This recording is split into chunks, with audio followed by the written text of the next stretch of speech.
6 ఏళ్లు నిద్రపోకుండా ఉండగలుగుతాడా? భగవంతుడు అన్నవాడు భక్తునికి ఎలా లొంగిపోతాడు అంటే, రాముడు ఎప్పుడు క్షుదిరాంతోనే ఉంటూ ఉండేవారట. కాలం ఒక్కసారి వెళ్ళిపోయింది అంటే వెళ్ళిపోయిన ఒక్క సెకండ్ కూడా మనది కాదుగా. అంటే రామకృష్ణ పరమహంస అందించిన ఎన్నో బోధనలు.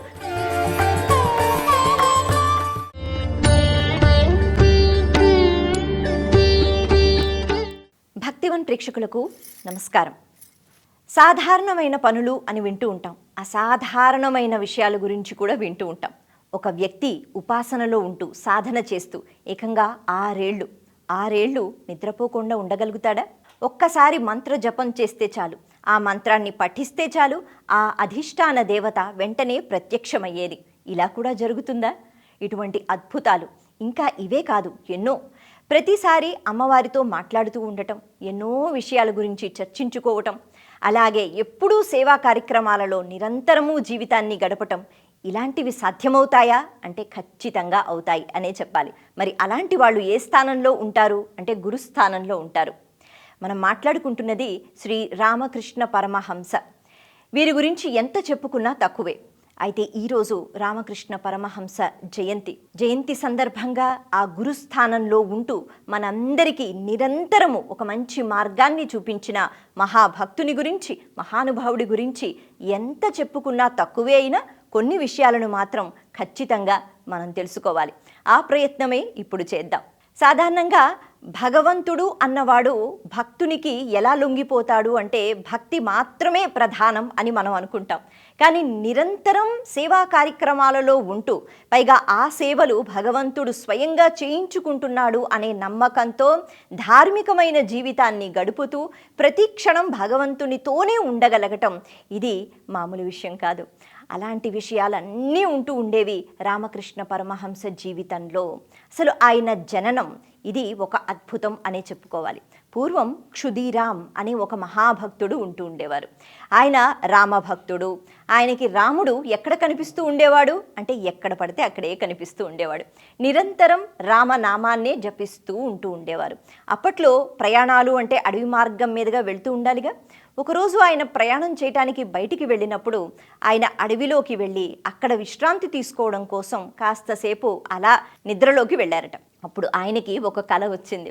ఆ కలలో శ్రీరామచంద్రమూర్తి కనిపించి అంటారు, నేను ఇక్కడే ఉన్నాను, అయితే నన్ను నీతో పాటు తీసుకుని వెళ్ళిపో, నువ్వైతే నన్ను బాగా చూసుకుంటావు అని అన్నారట.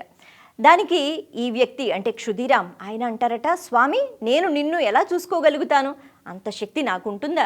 నువ్వేమో శ్రీరామచంద్రమూర్తివి, మళ్ళీ నువ్వు నాకు కనిపిస్తే నేను నిన్ను చూసుకునే ఆ శక్తి నాకు లేదేమో అంటారట. లేదు, నువ్వంటే నాకు బాగా ఇష్టం, నువ్వు మాత్రమే నన్ను బాగా చూసుకోగలుగుతావు, కాబట్టి లేలే చూడు నేను ఇక్కడే ఉన్నాను అంటూ 10 సార్లు చెప్పారట. అలా చెప్పిన వెంటనే ఆయన ఒక్కసారిగా లేచి కూర్చున్నారు. ఇది కళ అని మాత్రం అనుకోలేదు, నిజంగా శ్రీరామచంద్రమూర్తి ఇక్కడ ఉన్నారు అంటూ అటు ఇటు వెతకటం మొదలుపెట్టారట. ఇంకేముంది, కొద్దిగా దూరంలోనే ఆయన ఎక్కడ విశ్రాంతి తీసుకుంటున్నారో అక్కడ సమీపంగా ఒక పెద్ద పుట్టలాంటిది కనిపించింది. అక్కడ భయంకరమైన ఒక నాగుపాము ఉంది, పడగ విప్పి ఉంది. ఆ పడగ కింద ఒక సాలగ్రామం కనిపించింది. సాలగ్రామం అంటే విష్ణు స్వరూపమేగా, మరి విష్ణువు అంటే శ్రీరామచంద్రమూర్తి కదా. ఏమాత్రం భయపడకుండా ఈ సాలగ్రామమే రాముడు తీసుకుని వెళ్ళమన్నాడుగా అని చెప్పి చెయ్యి పెట్టి అలా ఆ సాలగ్రామాన్ని తాకేట. అలా తాకిన వెంటనే అక్కడ ఉన్న నాగుపాము మాయమైపోయింది. మరి ఇంతకీ ఆ సాలగ్రామం యొక్క శక్తి ఏమిటి, ప్రత్యేకత ఏమిటి? క్షుదిరాంకి ఏమీ పెద్దగా తెలియదు.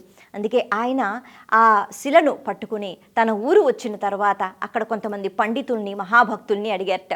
అది చూసిన వాళ్ళందరూ కూడా ఇది అంటే రాఘవేంద్ర స్వామి అని మనం అంటూ ఉంటాం కదా. అంటే రాఘవేంద్ర స్వామి అంటే కేవలం బృందావనంలో ఉన్న స్వరూపం అని మాత్రమే కాదు, రాఘవుడు అంటే రఘురాముడు ఈ అర్థంలో కూడా వస్తుంది. కాబట్టి ఈ సాలగ్రామం రామచంద్రమూర్తికి సంబంధించినది. అంటే రాముడు నీ దగ్గరికి వచ్చాడు, ఇంతకన్నా అదృష్టమా అని వాళ్ళు అన్నారట. అలా అన్న వెంటనే అప్పుడు మురిసిపోయి ఆ సాలగ్రామాన్ని చక్కగా ఇంట్లో పెట్టుకుని నిరంతరం దానికి పూజలు చేసుకుంటూ ఉన్నారు. అలా రాముడు ఎప్పుడూ క్షుదిరాంతోనే ఉంటూ ఉండేవారట. ఇక్కడతో అయిపోయిందా? లేదు. ఒకసారి ఆయన గయాక్షేత్రానికి వెళ్ళారు. పుణ్యప్రదమైన పుణ్యక్షేత్రం కదా. అక్కడికి వెళ్ళిన తర్వాత మళ్ళీ ఒకసారి కలలోకి వచ్చారట శ్రీరామచంద్రమూర్తి. ఆయన వచ్చి చెప్తారు, నేనే నీ ఇంట్లో ఇక తిరుగుతూ ఉంటాను, నీకు నేను బాలుడిగా రావాలనుకుంటున్నాను, మరి నన్ను చూసుకుంటావా, నన్ను కుమారుడిగా నువ్వు ఒప్పుకుంటావా అని అడుగుతారట. దీనికి మళ్ళీ ఈయన అంటే సాధారణంగా అలా భగవంతుడు వచ్చి నేను నీ ఇంట్లో ఉంటాను అంటే వద్దు స్వామి అని మనం ఎవరైనా అంటామా? అనం. ఇక్కడ ఈయన మాత్రం క్షుదీరాం, మరి మీరు వస్తే నేను ఎలా చూసుకోగలుగుతాను, అసలు మీ స్థాయి ఏమిటి, నా స్థాయి ఏమిటి, నేను మిమ్మల్ని పోషించగలుగుతానా అని మాట్లాడుతున్నట్ట. ఇవన్నీ కలలో. లేదు లేదు, మళ్ళీ అదే మాట, నువ్వంటే నాకు చాలా ఇష్టం కాబట్టి నీతోనే నేను ఉండాలనుకుంటున్నాను అని అంటే, సరే స్వామి మీ ఇష్టం, మీరు రావాలనుకుంటే రండి అన్నారట. అన్న వెంటనే ఇంకేముంది, మరి అదే సమయంలో అది కళ అని ఒక్కసారి లేచి కూర్చున్న తర్వాత అదే సమయంలో తన ఊరిలో తన భార్య శివార్చన చేస్తోందట, శివలింగానికి అభిషేకం చేస్తోంది. అటువంటి సమయంలో ఎందుకో ఏదో ఒక తేజస్సు ఆ శివలింగంలోంచి బయటికి వచ్చి తన గర్భంలో దూరిందా అనేటట్టుగా ఒక ఆధ్యాత్మిక అనుభూతి కలిగిందట ఆవిడికి. వెంటనే ఈశ్వరుడు నన్ను కరుణించాడా, అసలు ఏం జరిగింది అని ఒక్కసారి ఆవిడ ఆలోచన చేసింది. మరి భర్త వచ్చి ఇదిగో ఇలా కల వచ్చింది, రాముడు రాబోతున్నాడు అని చెప్పినప్పుడు ఆవిడ పూజ చేస్తున్నప్పుడు ఏం జరిగిందో చెప్పిందట.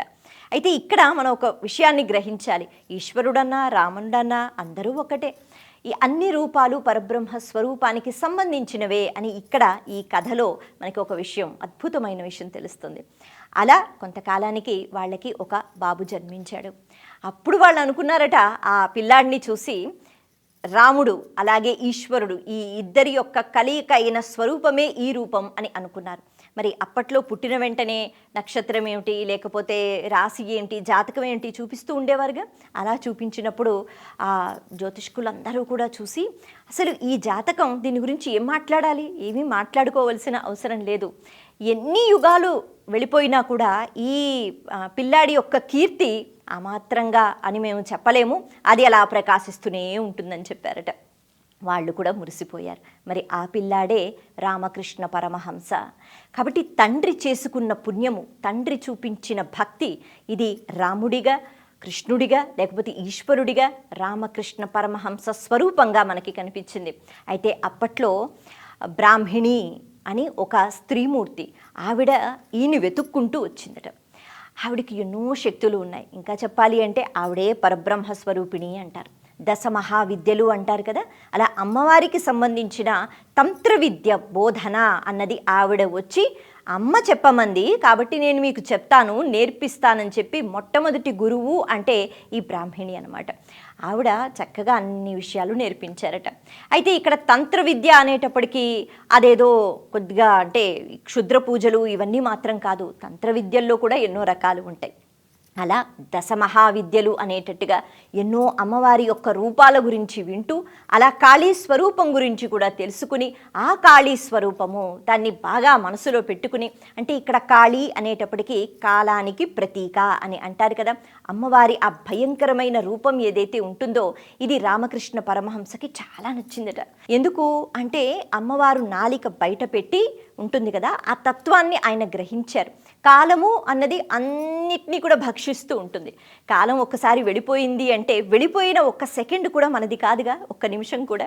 కాబట్టి అలా అమ్మవారు కాలస్వరూపిణి కాబట్టి ఆవిడ అన్నిటినీ భక్షిస్తూ ఉంటుంది, ఆమెలోకి తీసుకుంటూ ఉంటుంది. కాలస్వరూపిణి అనేటట్టుగా ఇంతకన్నా అద్భుతమైన రూపం ఉంటుందా? ఈ రూపం దుష్ట సంహారం కోసం, ఈ రూపం మనకి భయాన్ని నేర్పించటం కోసం అంటూ కాళీ స్వరూపం అంటే చాలా ఇష్టంగా ఈ పూజా విధానాలు లేకపోతే ఈ శాస్త్రాలలో దాగి ఉన్న మర్మాలు అన్నీ నేర్చుకున్నారు రామకృష్ణ పరమహంస. ఇక్కడితో అయిపోయిందా? లేదు. మరి ఆవిడ తర్వాత వెళ్ళిపోయారు విద్యలన్నీ నేర్చుకుని. ఇప్పుడు తోతాపురి అని ఇంకొక మహాభక్తుడు మహానుభావుడు, ఆయన కూడా గురువు, ఆయనకి కూడా భగవంతుడు కలలోకి వచ్చి చెప్తారు, ఫలానా దగ్గర ఒక వ్యక్తి ఉన్నాడు, ఆయనకి వెళ్ళి నీకొచ్చిన విద్యలు చెప్పు అని. అలా తోతాపురి కూడా వెతుక్కుంటూ వచ్చారట రామకృష్ణ పరమహంస దగ్గరికి వచ్చి, నేను నీకు నా దగ్గర ఉన్న విద్యలు చెప్పాలనుకుంటున్నాను అని చెప్పడం మొదలుపెట్టారట. సరే ఒక్క నిమిషం ఆగండి, అమ్మవారిని వెళ్ళి అడిగి వస్తాను, అమ్మ ఒప్పుకుంటేనే నేర్చుకుంటాను అన్నారట. అయితే నవ్వొచ్చిందట. ఇదేంటిది, గురువు వచ్చి నేను నీకు విద్య నేర్పిస్తానన్నా కూడా కాళికాదేవిని అడుగుతానంటాడేమిటి అని ఆయన నవ్వుకున్నారు. కానీ గర్భగుడిలోకి వెళ్ళారట. అమ్మ, మరి ఇలా గురువుగారు వచ్చారు, ఏవో విద్యలు నేర్పిస్తానంటున్నారు, నేర్చుకోవాలా అని అడిగారట. బయటికి అక్కడ ఎవరైనా వింటే ఈయనేంటి ఇలా మాట్లాడుతున్నారు, అమ్మ ఏమైనా సమాధానం ఇస్తుందా అని అనుకునేవారు. కానీ అమ్మ మాట్లాడేది. అంటే ఓహో అవునా, సరే అని చెప్పి బయటకు వచ్చి నేర్చుకోమంది అమ్మ, కాబట్టి నేను నేర్చుకుంటానన్నారట. చాలా విచిత్రమైన విషయాలు కనిపిస్తూ ఉంటాయి రామకృష్ణ పరమహంస జీవితం గురించి మనం చెప్పుకున్నా లేకపోతే తెలుసుకున్నా. ఒకరోజు ఆయనకి ఇంకా సహనం పోయిందనమాట. ఆయన అంటారట, అమ్మ నువ్వు ఈ రూపంలో ఉంటావా, నిజంగా ఉంటే నాకు ఇలా కనిపించు అని పట్టుబట్టి కూర్చున్నారట. అమ్మవారు వెంటనే కనిపించలేదు. సరే నువ్వు కనిపించకపోతే నేను నా జీవితాన్ని అంతం చేసుకుంటానని చెప్పి ఆ విగ్రహానికి ఉన్న ఖడ్గం ఏదైతే ఉంటుందో దాన్ని తీసి ప్రాణత్యాగం చేసుకోపోయారట. వెంటనే అమ్మవారు కనిపించారు. మరి ఇలా మనం చేస్తే కుదురుతుందా? అస్సలు కుదరదు. ఎందుకు అంటే ఆయన ఉపాసన వేరు, ఆయన భక్తి వేరు, ఆయన సాధన వేరు. అంతేకాకుండా ఒక్కసారి ఏదైనా మంత్రం చెప్తే, అంటే ప్రతి మంత్రానికి ఒక అధిష్టాన దేవత ఉంటారు కదా, మరి ఆ జపమాల పట్టుకుని 108 సార్లు ఒక్కొక్కసారి మంత్రం అంటూ మాలని తిప్పుతూ ఉంటారుగా, అలా ఒక్కసారి ఆ మాలని తిప్పేటప్పటికి ఆయన ఏ మంత్రం చెప్తున్నారో ఆ మంత్రానికి అధిష్టాన దేవత ఎవరో వెంటనే కళ్ళ ముందు కనిపించేవారట. ఇలా ఇంకెవ్వరికీ సాధ్యం కాని పని. ఒకానొక సందర్భంలో ఆయనకి నోటిలో ఒక పెద్ద పుండు, అంటే తర్వాత అది నోటి క్యాన్సర్గా గుర్తించడం కూడా జరిగింది. అప్పుడు అంతగా బాధపడుతూ అసలు ఏమీ తినలేకపోతున్న పరిస్థితిలో వివేకానంద, ఆయన గురువులు కదా, అంటే రామకృష్ణ పరమహంస గురువు కాబట్టి ఆయన దగ్గరికి వెళ్ళి, స్వామి మరి మీరు ఎప్పుడూ అమ్మవారితో మాట్లాడుతూ ఉంటారు కదా, నిరంతరం మీరిద్దరూ మాట్లాడుకుంటూ ఉంటారు, మరి ఈ పుండు గురించి, బాధ గురించి అమ్మని అడగొచ్చు కదా, నేనేం తినలేకపోతున్నాను, నువ్వేదైనా చెయ్యని మీరు చెప్పవచ్చు కదా అని అడిగితే, అవునా అడగమంటావా అన్నారట.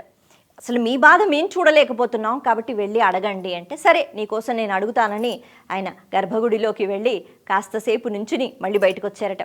వివేకానందులు వారు అడిగారా అమ్మేమన్నారు, బాధ తీరుస్తానన్నారా అంటే, నువ్వు కదా ఇన్ని ముఖాలతో తింటున్నావు, నీకేమొచ్చింది కష్టం అని అమ్మవారు అన్నారట రామకృష్ణ పరమహంస.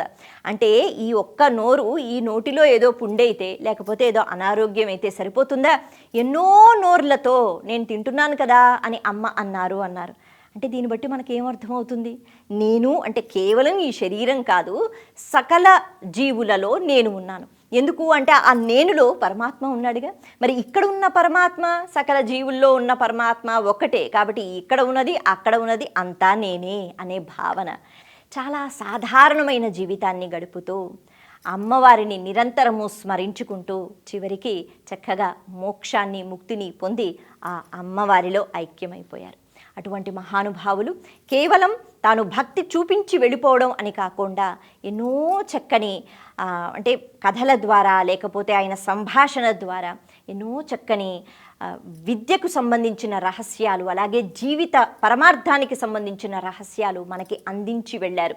ఆయన నేటికి గురుస్థానంలో ఉన్నారు. కాబట్టి రామకృష్ణ పరమహంస అందించిన ఎన్నో బోధనలు మనకి పుస్తకాల రూపంలో ఉంటూ ఉంటాయి. మరి అవన్నీ చదువుకున్నట్లయితే జీవితం యొక్క పరమార్థం ఏమిటి అన్నది చాలా చక్కగా అర్థమవుతుంది. తద్వారా ఆయన గురుస్థానంలో నేటికి ఉంటూ మనకి నేర్పిస్తున్నారు. కాబట్టి ఆ మార్గంలో వెళ్ళి అంతగా కాకపోయినా కొంత అయినా పుణ్యాన్ని సంపాదించుకుని మనం కూడా తరించిపోగలుగుతాం. మరొక్కసారి ఆ మహాభక్తుణ్ణి, మహానుభావుణ్ణి, గురుస్థానంలో ఉన్న శ్రీ రామకృష్ణ పరమహంసని స్ఫూర్తిగా స్మరించుకుందాం. నమస్తే.